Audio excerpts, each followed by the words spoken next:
C'est quoi l'importance là, de cette mission pour, oui, les peuples autochtones et plus précisément là, pour la nation de Lac-Simon? Comme vous savez, ben, on est ici dans le cadre d'une mission coordonnée par l'Assemblée des Premières Nations Québec-Labrador. Cette année marque la veille le 20e anniversaire de la Déclaration de l'ONU sur les droits des peuples autochtones.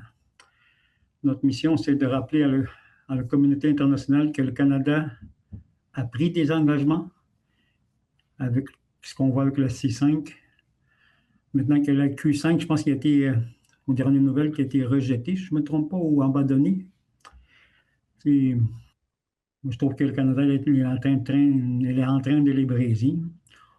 On est venu directement au Parlement européen parce que c'est ici que se prennent des décisions qui touchent les territoires, les accords commerciaux, les investissements, et veut pas, les minéraux critiques aussi. C'est en dit, mais le plus important, c'est pas ce qui a été rencontré, mais c'est ce qui a été attendu. Alors, il existe des nations au Canada qui n'ont jamais cédé le territoire et qu'on ne peut pas signer des accords commerciaux comme si on n'existait pas.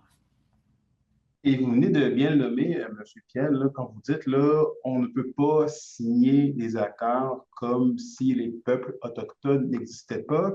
Est-ce que vous sentez justement qu'une telle présence sur la scène internationale a un effet concret là, sur les décisions qui sont prises ici par les gouvernements fédéraux, provinciaux, justement, sur la reconnaissance de vos droits là, et de votre participation aux différentes discussions? Sans doute, sans doute. Aujourd'hui, on a parlé un peu de la Constitution québécoise aussi. T'sais, mine de rien, après cette rencontre-là, mais on voit que on voit que la Constitution québécoise est tombée par la suite. C'est c'est peut-être juste comment je pourrais dire, Une coïncidence c'est ça. peut-être? Oui, mais André, c'est comme, ça arrivé comme ça, là, je sais pas. C'est, on veut, nous autres aussi, puis personne n'est contre le développement, nous autres, économique.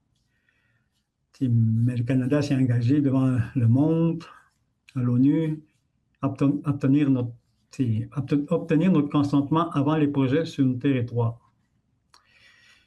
Je pourrais dire qu'ils contournent notre consentement.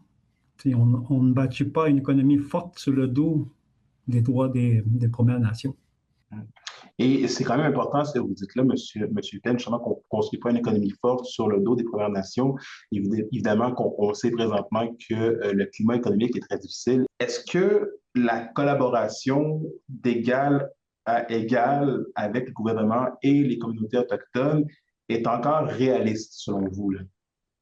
On souhaite, mais c'est ce qu'on souhaite. On a tendu la main quand même à plusieurs reprises.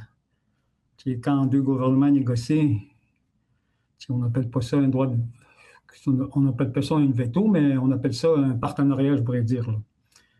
On dit souvent, encore une fois, nous ne sommes pas contre le développement, mais le développement doit se faire avec nous, pas malgré nous. Chaque nation parle pour son territoire, mais on va dire que c'est ça aussi l'autodétermination. Quand d'autres nations signent des ententes, c'est leur consentement. Quand notre population dit non, c'est notre consentement aussi. Le consentement, ça marche des deux sens, sinon, ce n'est pas du consentement.